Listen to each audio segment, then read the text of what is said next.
Hi guys, welcome to plastic surgeon blog. आज के video में जो मैं केस दिखाने वाला हूँ, पहले आप देख लो वो केस क्या है।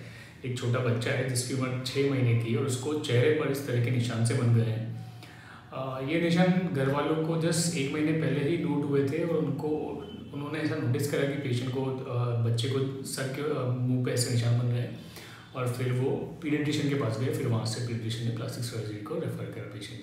तो क्या होता है ये सब इस वीडियो में डिस्कस करूँगा, क्योंकि ये प्रॉब्लम काफ़ी कॉमन होती है।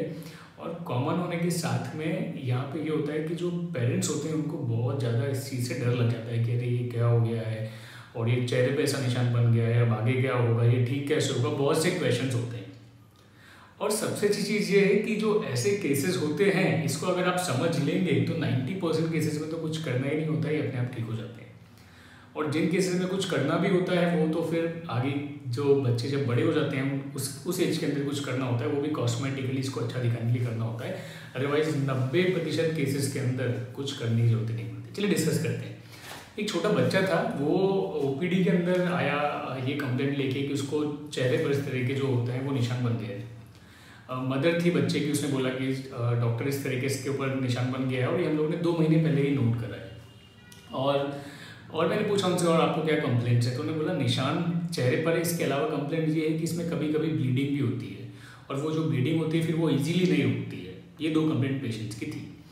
अब इन 2 कंप्लेंट के बेसिस पे हम लोग को डायग्नोस बनाना होता है। तो यहाँ पर मेनली डायग्नोसिस जो होता है वो क्लिनिकल फाइंडिंग पर ही हम लोग बनाते हैं, मतलब क्लिनिकल फीचर्स क्या क्या है, एग्जामिनेशन फाइंडिंग्स क्या क्या है, और पेशेंट की हिस्ट्री लेते हैं। पेशेंट की हिस्ट्री मतलब रिलेटिव से बात करते हैं, मदर फादर से बात करते हैं, उस बेसिस पे यहाँ पे डायग्नोस बनता है कि ये डायग्नोस क्या है। अब देखिए, आप सबने नाम सुना होगा हेमेंजियोमा का। मोस्ट कॉमनली सब लोग इस चीज़ को हेमेंजियोमा ही बोल देते हैं, लेकिन अगर मैं डॉक्टर या एक सर्जन की टर्म में बात करूँगा तो ऐसी चीज़ों को हम लोग को बोलना होता है vascular malformation. Vascular malformation, vascular मतलब खून की नली, ब्लड वेसल्स, और मेलफॉर्मेशन मतलब उसके अंदर कुछ गड़बड़ हो जाना। तो इसको हम लोग प्रिसाइसली वेस्कुलर मेलफॉर्मेशन बोलते हैं। और ये 2 टाइप की होती है। एक होती है स्लो फ्लो, जिसमें कि जो खून का बहाव होता है वो धीरे धीरे रहता है, और एक होती है हाई फ्लो, जिसमें खून का बहाव जो होता है वो बहुत ज़्यादा होता है। अब देखिए, मैंने ये लीजन को देखा, पेशेंट की हिस्ट्री ली, उससे पूछा कब आया था, कैसे बढ़ रहा है, और उस बेसिस पे मैंने डायग्नोस बनाया कि ये वेस्कुलर मेलफॉर्मेशन है। ये बहुत कॉमन होती है वेस्कुलर मेलफॉर्मेशन। और कौन सा वाला है? स्लो फ्लो है। स्लो फ्लो क्यों बोला मैंने, हाई फ्लो क्यों नहीं बोला? क्योंकि देखिए, हाई फ्लो मतलब बहुत ज़्यादा फ्लो वाला अगर वेस्कुलर मेलफॉर्मेशन होगा तो उसका साइज जो होगा वो काफ़ी बड़ा होगा। साथ में जब आप उसको छुएंगे तो उसमें से करंट जैसा थ्रिल, जिसको हम लोग बोलते हैं, थ्रिल फील होता है। तो वो सब फाइंडिंग यहाँ पर नहीं थी, और उसकी बहुत ज़्यादा रैपिड ग्रोथ होती है इसके स्लो फ्लो के कंपेरिजन। तो क्लिनिकल बेसिस पे मैंने इसे डायग्नोस बनाया स्लो फ्लो वेस्कुलर मेलफॉर्मेशन। अगर आपको कंफर्म करना है तो आप बाकी इन्वेस्टिगेशन भी करवा सकते हैं, लेकिन मोस्ट ऑफ द केसेस में तो आपको जस्ट क्लिनिकल डायग्नोस पे ही सब काम करना होता है। तो यहाँ पे डायग्नोस बन गया स्लो फ्लो वेस्कुलर मेलफॉर्मेशन। अब आगे सवाल ये आता है कि भाई आगे करना क्या है। डायग्नोस तो आपने बना लिया है, बहुत अच्छी बात है, आपने डायग्नोस बना लिया है, बहुत बड़ा तीर मार लिया है। क्या पेशेंट डायग्नोस में थोड़ी आया था, पेशेंट आया है ट्रीटमेंट के लिए, तो ट्रीटमेंट तो बताओ भाई उसको। तो देखिए, ऐसे केसेस में क्या होता है कि सबसे इम्पोर्टेंट चीज़ होती है फैमिली या पेरेंट्स को रीअश्योर करना, उनको ये समझाना कि भाई ये बीमारी जो है वो 90% केसेस में अपने आप ठीक हो जाती है, बीमारी बनती कैसे है और आगे चल के इसका क्या क्या हो सकता है। अगर आप उनको एक्सप्लेन कर देंगे तो 90% काम तो आपने कर दिया है। सबसे ज़्यादा जो जरूरी चीज़ होती है वो यही होती है कि जो उनको रीअश्योरेंस होता है वो प्रॉपर नहीं मिल पाता है। बिजी ओपीडी के अंदर पेशेंट आता है, देखता है, डॉक्टर बोलते हैं हाँ ये तो कॉमन है, ठीक है, लिखता है नोट्स, बोलता है कुछ नहीं करने, चलो घर जाओ, राइट। पेशेंट फिर क्या करता है कि सेटिस्फाई नहीं होता है। उस डॉक्टर ने भी सही करा है, उसने लिख दिया। बिजी ओपीडी की बात कर रहा हूँ, गवर्नमेंट हॉस्पिटल की ओपीडी, वहाँ पे तो ऐसे बहुत से पेशेंट्स आते हैं। तो वो लोग क्या क्या करते हैं कि ठीक है, देखा, डायग्नोस करा, पेशेंट बताया कि कोई प्रॉब्लम नहीं है, ठीक हो जाएगा, टेंशन मतलब घर चल जाओ। फिर पेशेंट क्या करता है, सेटिस्फाई नहीं होता है, फिर बोलता है नहीं ये क्या, डॉक्टर के पास गया, उसने बोला घर जाओ, कुछ भी नहीं है, चलो। फिर वो 2nd, 3rd and 4th opinion के लिए इधर उधर भागते रहते हैं, बट एक्चुअली में सब भागना नहीं होता है। देखिए, इसमें करना क्या होता है, आपको कुछ नहीं करना होता, आपको ऑब्जर्वेशन करना होता है। बस आपको जस्ट ऑब्जर्व करना है कि ये जो जख्म है ये कितना बढ़ रहा है, कितना ज़्यादा इसका रैपिड ग्रोथ है, मतलब 1 महीने पहले कितना था, अब कितना बढ़ गया है, ये कुछ प्रॉब्लम तो नहीं कर रहा, जैसे कि ब्लीडिंग होना जो कि इस पेशेंट के अंदर थी।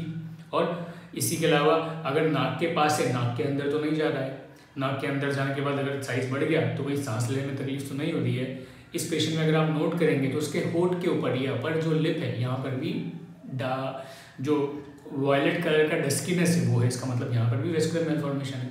बाय द वे आपको ऐसे केसेस देखने हैं ना तो आप मेरे Instagram profile plastic surgeon blog पे पुराने केसेस देखो जो मैं 2 साल पहले पोस्ट करा करता था, तो आपको देखने को मिलेगा कि कैसे किसी के टंग के ऊपर भी ऐसा वेस्कुलर मेलफॉर्मेशन था, उसको कैसे ठीक करा है। एक के लिप पर था, एक के पूरे फेस पे था। ये आप देखो, आप स्क्रॉल करो, प्लास्टिक सर्जन ब्लॉग नाम है प्रोफाइल का, इसको जब आप स्क्रॉल करेंगे पुराने केसेस में जाएंगे, 1-2 साल पुराने केसेस में, तो आपको ये सब देखने को मिलेंगे। उनका ट्रीटमेंट भी मैंने बताया हुआ है वहाँ पे। तो इस केसेस के अंदर फैमिली को मैंने ये रीअश्योर करा है कि भाई ये बीमारी जो है ये अपने आप ठीक होने वाली बीमारी है। आपको सिर्फ ये नोट करना है कि इसमें इसका साइज़ अचानक से ज़्यादा तो नहीं बढ़ता है कि पहले साइज़ कम था और अभी बहुत ज़्यादा बढ़ गया। अगर ऐसा हो रहा है तो फिर आपको मेरे पास वापस आना है। हाँ, तो फैमिली को आपको ये रीअश्योर करना है कि देखिए इसका साइज़ अगर अचानक से बहुत ज़्यादा बढ़ता है तो आपको मेरे पास वापस आना है। आपको इसके अंदर अगर ऐसा लगता है कि ब्लीडिंग जो हो रही है वो बहुत ज़्यादा ब्लीडिंग हो रही है, रुक नहीं रही है, तो फिर आपको मेरे पास वापस आना है। तो कुछ फीचर्स जो मैंने आपको एक्सप्लेन करे, आपको ऐसा लगता है कि वो बढ़ रहे हैं या प्रॉब्लम कर रहे हैं तो आपको मेरे पास आना है। अदरवाइज आप आराम से इसको इग्नोर करिए। इग्नोर करना मतलब ऑब्जर्वेशन में रखिए, कुछ नहीं होगा। तो पेशेंट का दूसरा सवाल ये आता है कि डॉक्टर फिर आगे क्या होगा इसका, मतलब आपके पास अगर हम लोग आए तो हम लोग ये जानना चाहते हैं कि ये ऐसा ही रहेगा या कम होगा, तो कब कम होगा। तो देखिए नेचुरली 90% जो वेस्कुलर मेलफॉर्मेशन होते हैं स्लो फ्लो का बात कर रहा हूँ मैं, तो वो जो होते हैं वो पहले 2 साल के अंदर, जब बच्चे की उम्र 1.5 से 2 साल रहती है तो 1.5 से 2 साल की उम्र तक वो बढ़ते हैं। मतलब अभी जैसे 6 महीने का बच्चा है, इसके जख्म का साइज़ मैंने आपको बताया इतना है, अब ये पहले 2 साल में बढ़ेगा, मतलब साइज़ बढ़ सकता है, इतना फैल सकता है, यहाँ पे भी आ सकता है। उसके बाद में 2 से 7 साल की उम्र तक ये जो होता है ये 2 से 4 साल की उम्र, 2 साल की उम्र तक ये सेम साइज में रहता है। उसके बाद 4 से 7 साल की, 8 साल 9 साल की उम्र तक ये धीरे धीरे कम होना स्टार्ट हो जाता है और फिर ये अल्टीमेटली पूरा गायब हो जाता है। 90% केसेस में तो ये पूरा गायब हो जाता है 9 या 10 साल की उम्र तक, जिसको बोलते हैं 90% केसेस में 9 ईयर तक ये पूरा गायब हो जाता है। लेकिन अगर थोड़ा बहुत रह जाता है छोटा सा, तो फिर हम उसको आगे जब बच्चा 14 या 15 साल का होता है तो सर्जिकल ऑप्शंस होते हैं, सर्जरी या लेज़र या फिर बाकी जो मॉडलिटी होती है उससे हम इसको निकाल सकते हैं। अब सवाल पेशेंट को समझा दिया, रिलेटिव रिलैक्स हो गए। अब सवाल ये आता है कि डॉक्टर आपने जो 2-3 चीज़ें बताई है कि ब्लीडिंग होती है, साइज रैपिड इंक्रीज होता है, तो क्या करना है। तो देखिए अगर ओकेजनल ब्लीडिंग होती है, मतलब कभी कभी पेशेंट जो उसको खुजली कर रहा है उसमें से ब्लीडिंग हो रही है, थोड़ी सी ब्लीडिंग हुई है, तो आपको कुछ नहीं करना है, आपको उसको क्लीन गॉस पीस लेना है। गॉस पीस मतलब जो कॉटन का गॉस पीस होता है उसको लेना है, उसको यहाँ पे कंप्रेस करके रखना है, मतलब दबा के रखना है उसको काफ़ी टाइम तक। काफ़ी टाइम मतलब 15 से मिनट तक उसको दबा के रखिए, बस ब्लीडिंग रुक जाएगी। ये एक ट्रीटमेंट है ओकेजनल ब्लीडिंग की। वैसे कि इसके अंदर ओकेजनली ब्लीडिंग होती है, मतलब कि हाँ 15 दिन में एक बार हो गई या 6-7 दिन में एक बार हो गई। ओकेजनल ब्लीडिंग थोड़ी सी हुई है तो ऐसे कंट्रोल कर लीजिए।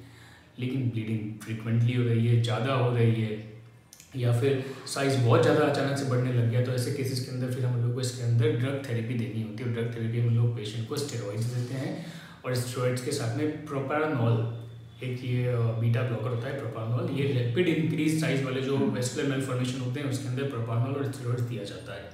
यहाँ पे मैं आपको रिकमेंड करूँगा कि आप सेल्फ मेडिकेशन नहीं करें, ये आप डॉक्टर की सलाह के बाद ही पेशेंट को या जो भी जिसको भी डिजीज़ है उसको प्रोपानॉल या फिर स्टेरॉइड्स होता है वो चालू करते हैं। लेकिन फिर बताऊंगा कि 100 में से सिर्फ 3 या 4 पेशेंट के अंदर ही हम लोग को दवाई चालू करनी पड़ती है, अदरवाइज बाकी पेशेंट तो अपने आप ही ये इसका बिना किसी दवाई लिए ही ठीक हो जाते हैं।